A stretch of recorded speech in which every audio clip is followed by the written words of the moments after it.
Por que e como a gente faz para não trazermos os emaranhamentos do nosso passado?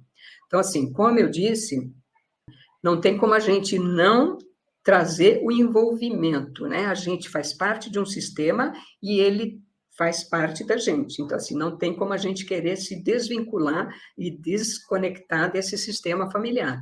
Por que e como a gente faz, ela diz, para não trazermos os emaranhamentos, né? Então, assim, o porquê? Porque, como eu disse, a gente tem dinâmicas que acontecem no sistema, e o sistema precisa de um equilíbrio dentro das três leis, né, do pertencer, da ordem e do equilíbrio, que é dos relacionamentos de iguais, né? E aí, quando a gente infringe, vamos dizer assim, a gente fere uma dessas ordens, né, que são leis naturais da vida, não é uma invenção assim do Bert, foi uma observação, né, durante os anos que ele trabalhou com isso. Então, assim, quando você percebe, então, faz alguma ação que está fora dessas leis, aí você causa, então, o que a gente chama de emaranhamentos, né? Esses emaranhamentos do passado. Então, quando a gente pega e conhece as leis, conhece essa filosofia, o que a gente faz? Consegue identificar e evitar e transformar essa dinâmica. Então, eu vou falar um outro exemplo. Eu falei um pouco da pertencimento, vou falar um pouco da ordem. Então, vamos supor, existe uma ordem no nosso sistema, que é o quê? Hierarquia. Então, os pais chegaram antes de mim, meu filho chegou depois de mim, meus avós chegaram antes da minha mãe. E existe uma força no sistema que vem de cima para baixo. Todo o conhecimento, toda a vivência que os meus ancestrais trouxeram, chegaram até mim. Então, por exemplo, tudo que eu tenho, né, foi a partir de quê? De tudo que eu recebi deles, mais o que eu construí dentro aqui da minha individualidade. Quanto que é o nosso poder pessoal e quanto isso faz parte de um sistema. Então, assim, para que a gente faça, não para não trazer, mas para não se emaranhar, né, nessas questões, é a gente seguir, vamos dizer, essas leis naturais da vida, que é o quê, por exemplo, como eu disse, quem chegou antes, chegou antes.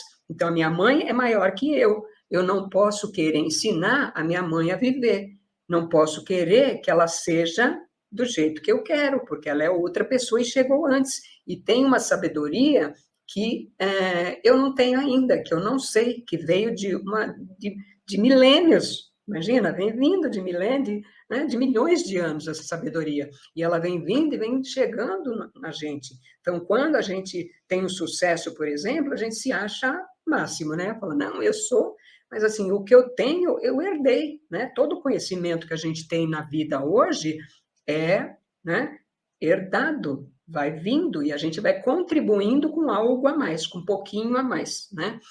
Então, assim, esse emaranhamento, ele tem várias razões, né? Então, eu, né, cito aqueles, eu sigo você, eu por você, né, eu no seu lugar, que são várias situações importantes, como eu falei, do pertencimento. Então, começa, vamos dizer, essas leis a, né, se misturarem um pouco. Então, aí cada situação, ela é única. Então, você pode estar emaranhado num sistema, por exemplo, por lealdade, que a gente chama, por um amor cego, por exemplo, a uma tia, a uma avó, a uma situação de alguém que sofreu algum dano e que a gente quer reparar, né? Que existe uma necessidade de reparação. Então, essa consciência familiar, que é o clã familiar, ela tem uma necessidade aí de compensação. Então, se algo aconteceu que não foi bom, que teve uma coisa negativa, ela fica querendo compensar. Então, os emaranhamentos do passado, que às vezes a gente se enrosca, às vezes, só de a gente conhecer a filosofia, as dinâmicas e como eles acontecem, a gente já vai conseguindo desatar esses nós. Em algumas vezes, quando são emaranhamentos mais profundos, às vezes sim, você precisa colocar uma constelação, porque quando você põe no campo que a gente fala, né, e começa os representantes a se movimentar, você percebe, e aí o seu sistema traz a informação dentro daquele momento ali em que as coisas estão acontecendo. Então, aí, às vezes, uma constelação, que aí sim pode dar uma uma luz, uma informação um pouco mais precisa de onde está esse nó, e de onde, né, e como a gente pode desamarrar esse nó, porque a partir da percepção, identificar, como eu disse, identificar para depois desatar, né, e o desatar tem tarefas para fazer também, né, às vezes você consegue desatar imediatamente, mas às vezes precisa ter algum exercício ali, um pouco mais, inclusive no dia a dia, né, para que isso aconteça.